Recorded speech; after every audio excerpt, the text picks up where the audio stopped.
And so tonight, I want to submit that we are staring at a very messy situation. The relationship between the executive and the judiciary.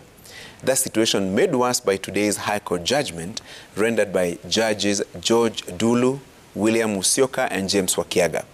This is in relation to the protracted tiff between President Uhuru Kenyatta and the judiciary over his failure to appoint 6 judges whose names were in the list of 41 nominees submitted by the Judicial Service Commission for appointment to the Court of Appeal, as well as the Employment and Labor Relations and Environment and Lands divisions of the High Court. 34 judges were appointed, sworn in, and took office in June this year, after a standoff that lasted more than 3 years. One of the nominee judges, Harrison Okeche, passed on in October last year from injuries sustained following a road accident, even as the appointment stalemate persisted.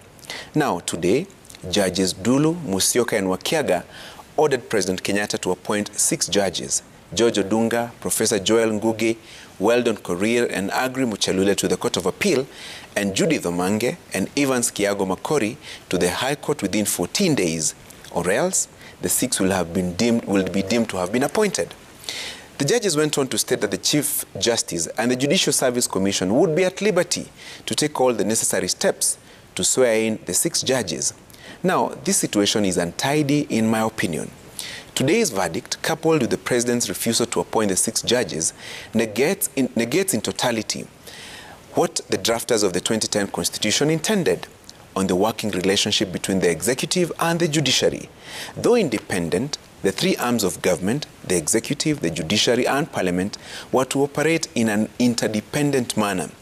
Whether today's order by the 3 High Court judges resolves the situation at hand or messes up the matter further while trying to seek a cure is a discussion legal minds would handle expertly. The 2010 Constitution in Article 166(1)(b) outlines the President's role in the appointment of judges. The Judicial Service Commission's functions on matters appointment of judges are also well established.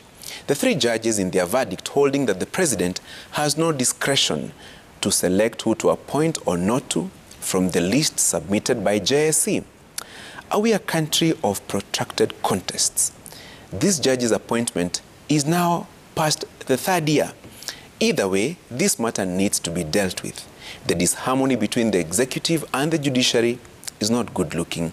If the judges' orders were implemented, we will have departed from a tradition where newly appointed judges are sworn in the presence of the President.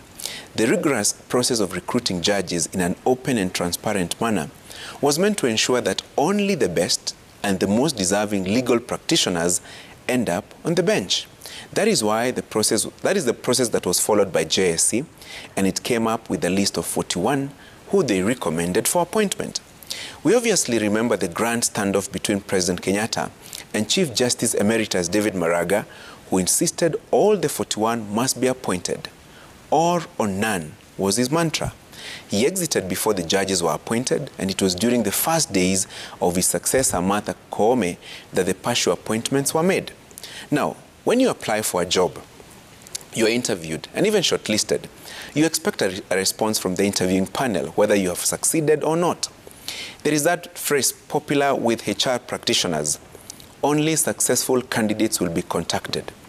In the judges' situation, they were actually recommended for appointment.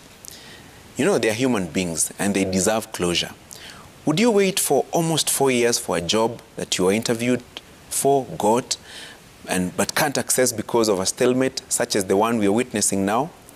Tonight, I would pose a challenge to the players in the standoff, President Uhuru Kenyatta and the Judicial Service Commission chaired by Chief Justice Martha Koome. Resolve this matter either way, once and for all.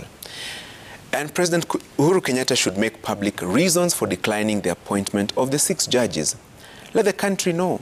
Let the people determine if there were serious grounds for his refusal. In any case, the 6 are serving in the same judiciary. Odunga, Ngugi, Muchelule, and Korir are High Court judges.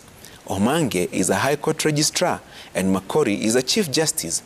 How is it that the integrity issues raised against them are severe enough to block their appointment to the next level, but tolerable in their current position? Either way, I submit that the situation is untidy. Something must be done, and done fast. That's my punchline.